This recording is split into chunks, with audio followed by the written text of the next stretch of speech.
오늘 우리가 함께 볼 하나님의 말씀은 시편 36편 1절에서 12절까지의 말씀입니다. 시편 36편 1절에서 12절까지 말씀, 제가 가진 성경으로는 구약성경 827면 전후에 있는 말씀입니다.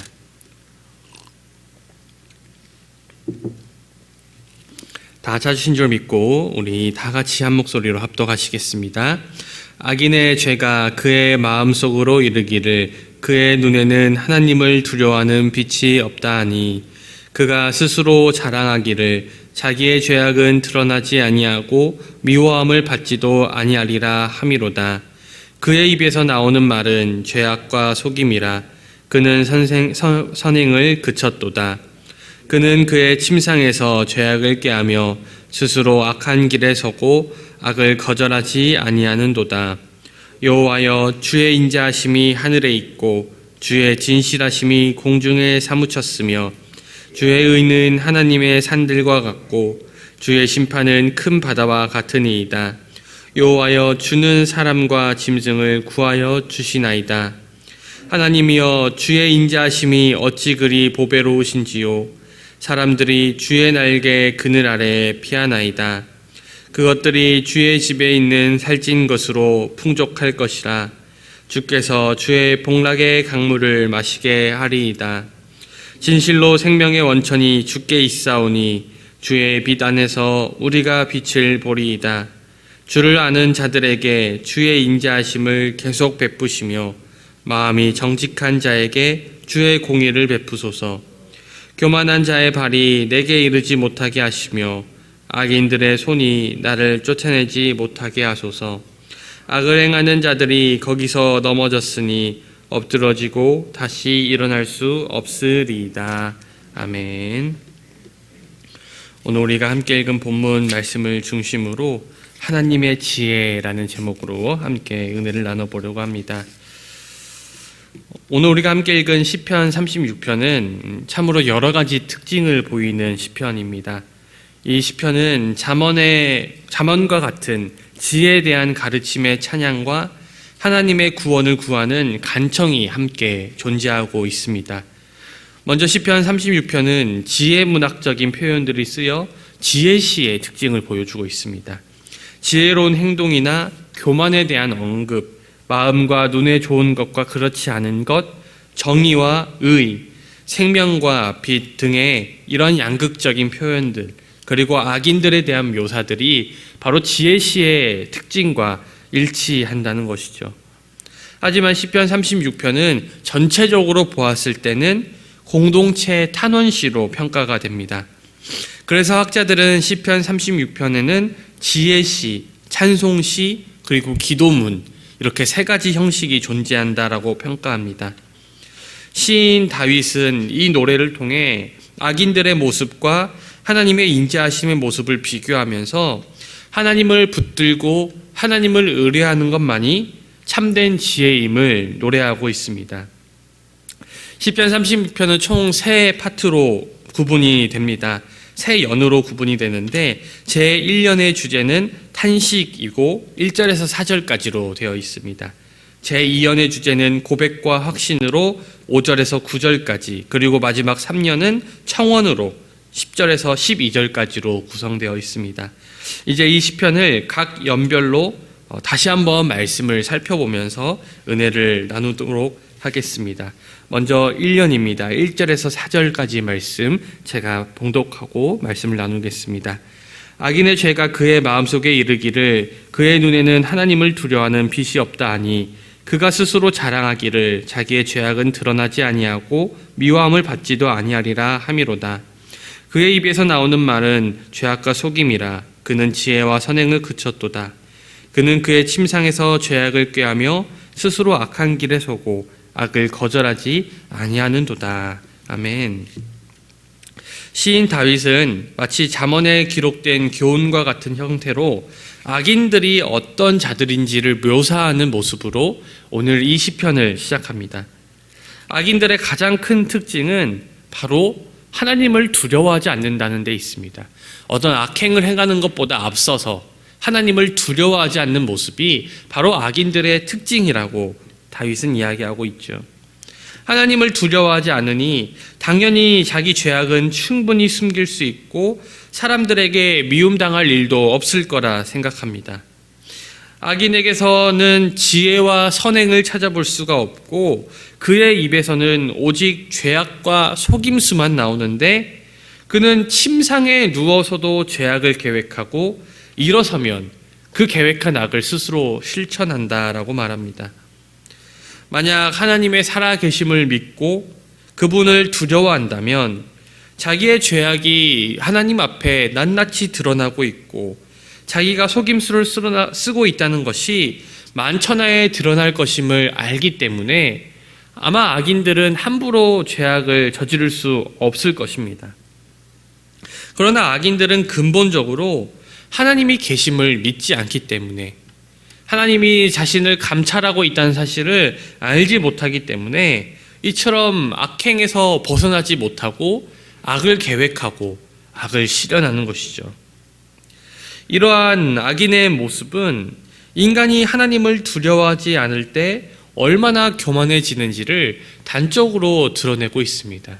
그리고 우리 인간 세상에 있는 모든 악의 근원이 바로 어디서부터 시작되는지를 알려주고 있는 것이죠. 사람의 악한 마음보다 더 먼저 하나님을 두려워하지 않는 마음, 하나님을 알지 못하는 마음, 그 마음에서 바로 악이 비롯되고 있다는 것을 오늘 말씀은 정확하게 지적하고 있습니다. 다음으로는 제2연을 이루고 있는 5절에서 9절까지의 말씀입니다. 제가 봉독하겠습니다. 여호와여, 주의 인자하심이 하늘에 있고 주의 진실하심이 공중에 사무쳤으며 주의 의는 하나님의 산들과 같고 주의 심판은 큰 바다와 같으니이다. 여호와여, 주의 사람과 짐승을 구하여 주시나이다. 하나님이여, 주의 인자하심이 어찌 그리 보배로우신지요. 사람들이 주의 날개 그늘 아래 피하나이다. 그들이 주의 집에 있는 살찐 것으로 풍족할 것이라. 주께서 주의 복락의 강물을 마시게 하시리이다. 진실로 생명의 원천이 주께 있사오니 주의 빛 안에서 우리가 빛을 보리이다. 아멘. 제2연의 주제는 고백과 확신입니다. 마치 지혜서와 같이 악인이 어떤 자들인지를 묘사한 시인은 이어서 그에 대비되는 하나님의 성품을 찬송하기 시작합니다. 시인은 여호와의 인자하심과 진실하심이 하늘과 공중에 미친다라고 고백합니다. 하지만 하늘과 공중이란 그 끝이 있는 공간이 아니죠. 하늘과 공중은 손에 닿을 수도 없고 채울 수도 없습니다.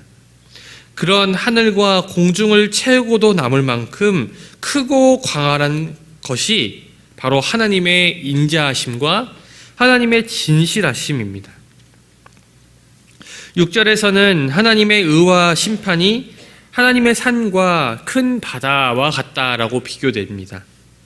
하나님의 산은 인간이 정복할 수 없는 큰 산을 비유적으로 말씀하고 있는 것입니다. 그리고 큰 바다는 깊은 바다, 곧 심연을 의미하죠. 그러니 시인은 하나님의 의와 심판이 얼마나 또한 크고 깊은지를 말하고 있습니다. 다시 말해 시인은 천지를 지으신 그 하나님의 성품이 하늘과 땅에 그대로 나타나고 있으며 그 하늘과 땅을 가득 채워도 모자랄 만큼 하나님의 성품은 아주 크고 광활하고 광대하시다는 사실을 우리에게 알려주고 있습니다.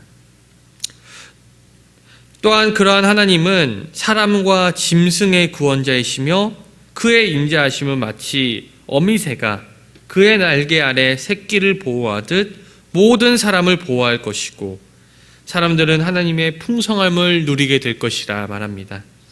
근본적으로 사람과 짐승들의 그 생명 자체가 하나님으로부터 나왔으며 인간은 하나님의 빛을 떠나 살 수 없는 존재입니다.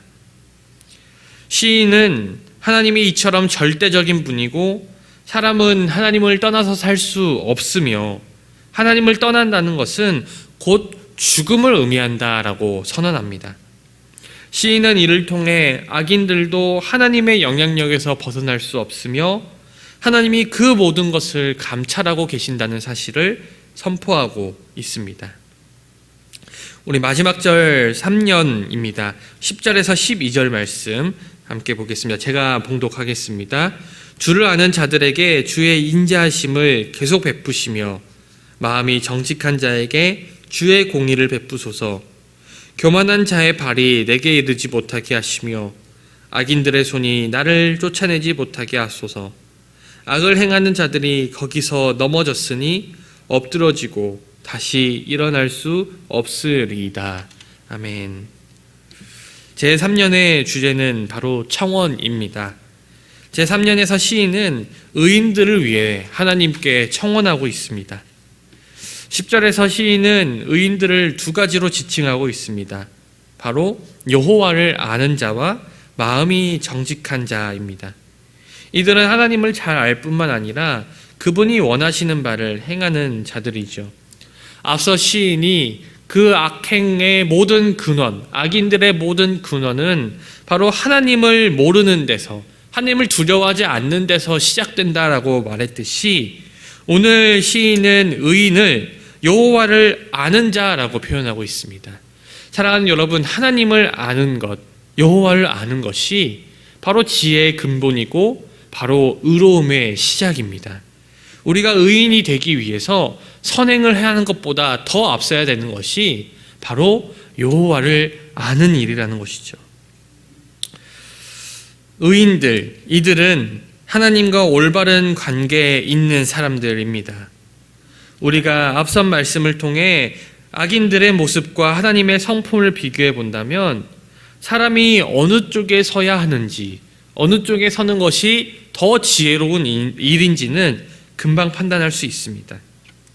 그렇게 시인은 하나님의 인자하심과 공의가 계속 그의 백성에게 베풀어지기를 기도합니다.